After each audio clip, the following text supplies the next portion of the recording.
how to do Pilates leg circles for beginners. This is exercise number 3 in the Joseph Pilates sequences of exercises.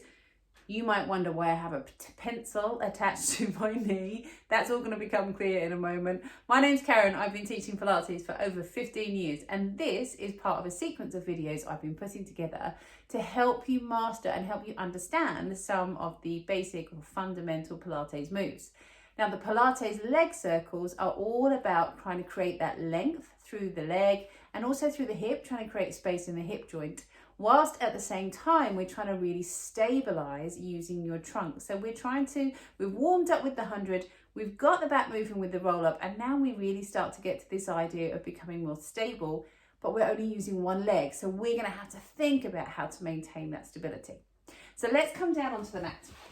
Now, as ever, if you are more comfortable with a cushion underneath your head, pop a cushion under your head here, or maybe pop a cushion under your bottom. Actually, for this one, sometimes a cushion under your bottom is really, really helpful. So I have a little band. I don't suggest you do this, but what I want you to get with this is that the circle that we're drawing, if we're doing this with a bent knee, comes from the inside of the knee.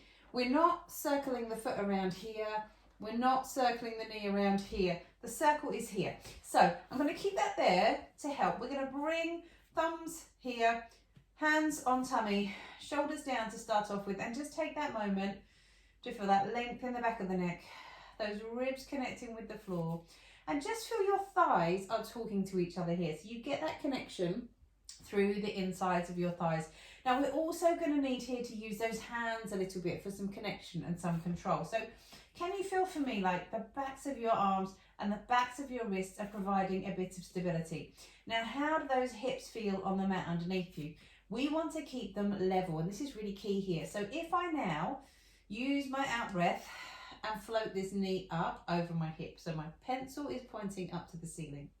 Couple of things I want to feel. Has this hip hitched up or is it level? So just have a little wiggle around. Has my weight shifted over to one side, or am I still level on both sides of the pelvis at the back? Just reconnect those ribs again, reconnect that tummy again, and try and keep the jaw relaxed and the shoulders open. Now, the other thing I want to feel here is that the insides of my thighs are working a little bit. So that's why I got you to feel like they were talking to each other earlier. So this knee isn't going to go wobbling around. In fact, if it helps, pop your hand on your thigh. And all we're going to do here in this position with the knee bent is just start to circle that knee around, and we're going to breathe in and out. Now, this isn't the original breathing because we're slowing it down.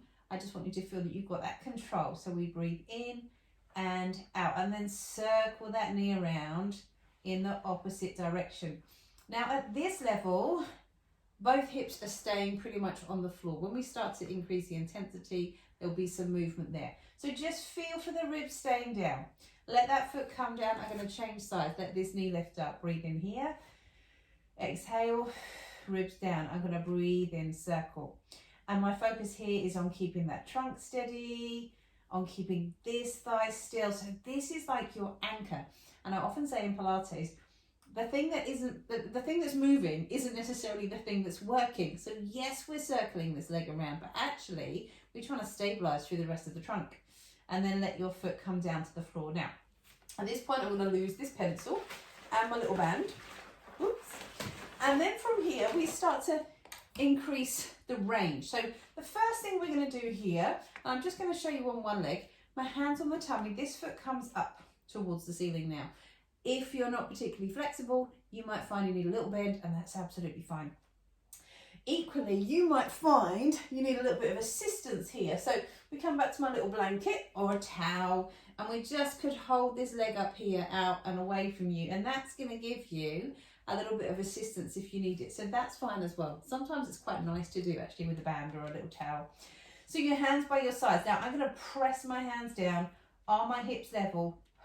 Are my ribs down? And I'm going to take this leg across. Now, this leg stays really still.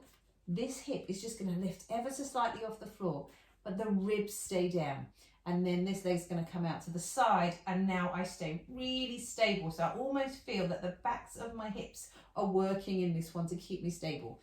So I'm going to bring this leg across Feel that little lift. And I'm going to bring this leg out to the side now. I'm pressing into the backs of my arms. Let the leg come over. Can you feel that? It's like you're just peeling your hip off the floor. There's space here, but this rib is staying down. So keep that connection and then out to the side. And just be careful for what this leg's doing. Now the last little piece of the puzzle here is where we add the circle. Now the beat is on the way back up. So we bring this leg up. This leg stays still, ribs down. So this is glued to the mat. This is still. So that now from here, as we start to take that leg across and up and across and up. Can you feel you're lengthening the leg out from the hip joint and up. Now around the other way, around and up, around and up. Keep this nice and still, around and up. Now I'm not making it fierce. I don't want to make it fierce. And eventually we do want to try and feel that both legs are straight. That's quite a way off if you're not particularly flexible. There are a few little tweaks we might like to do there. So they are your hip circles, your one leg circles, our hip circles. Have a little go, see how you get on. As I said, I didn't want to do the full version today because they can be quite hard if you're not very flexible in the backs of your legs. Have a go at those two.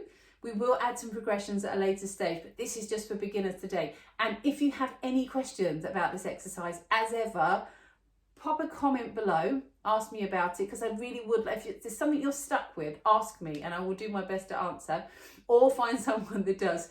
And if you subscribe to the channel, or you'll obviously get the videos as they pop up. So good luck with your leg circles. See how they feel on your hips, and join me next time.